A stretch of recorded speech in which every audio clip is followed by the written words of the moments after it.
พิธีเฉลิมฉลองวันที่ 7 ตุลาวันครูแห่งชาติครบรอบ 31 ปี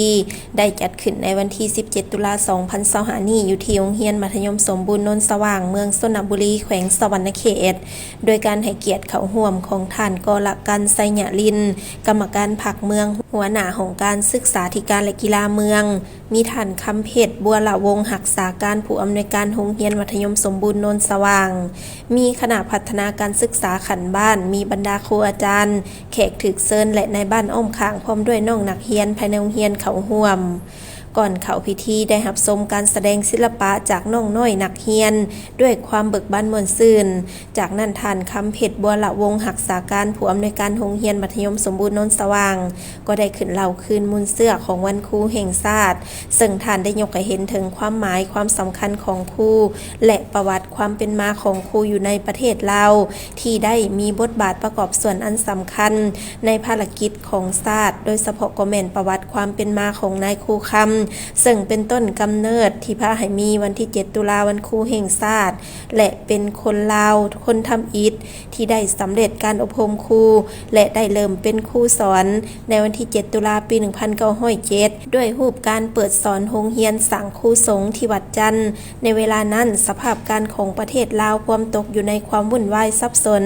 อยู่ภายใต้เอกการครอบครองของฝรั่งย้อนน้ำใจหักชาติของนายครูคำทั้งสิสอนทั้งศึกษาอบรมคนลาวให้มีน้ำใจหักชาติและเหตุการณ์ต่อสู้ไปพร้อมเพื่อกอบกู้เอาเอกราชมาสู่ประชาชนลาวแต่สุดท้ายนายครูคำก็ถูกจักรพรรดิฝรั่งจับได้ภายหลังประชาชนลาวได้ลุกขึ้นยึดอำนาจการศึกษาจึงมีลักษณะชาติค่อยๆปรากฏตัวเป็นรูปห่างขึ้นจนประเทศลาวได้รับการสถาปนาเป็นสาธารณรัฐประชาธิปไตยประชาชนลาวในวันที่ 2 ธันวาคม ปี 1975 การศึกษาลาวจึงได้รับการพัฒนา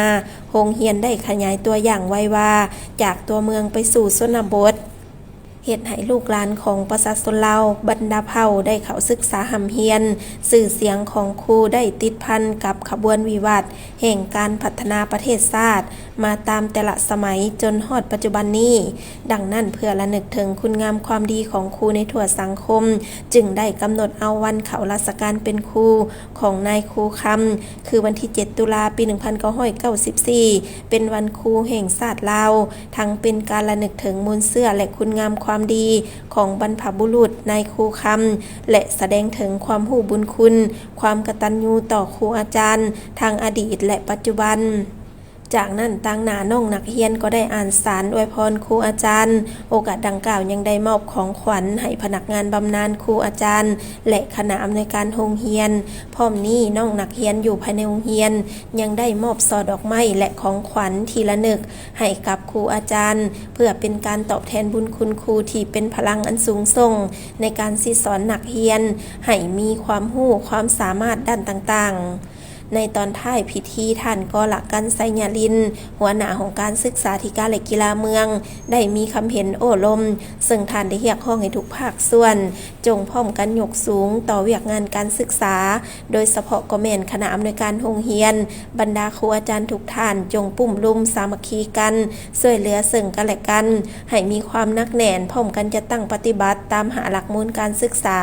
ที่ติดพันกับเวียกงานวิชาเฉพาะและประสบการณ์ของตนสืบต่อสอนนักเรียนให้มีความรู้ความสามารถเข้าในการสร้างสรรค์พัฒนาประเทศชาติให้มีความเจริญขึ้นเทื่อละก้าว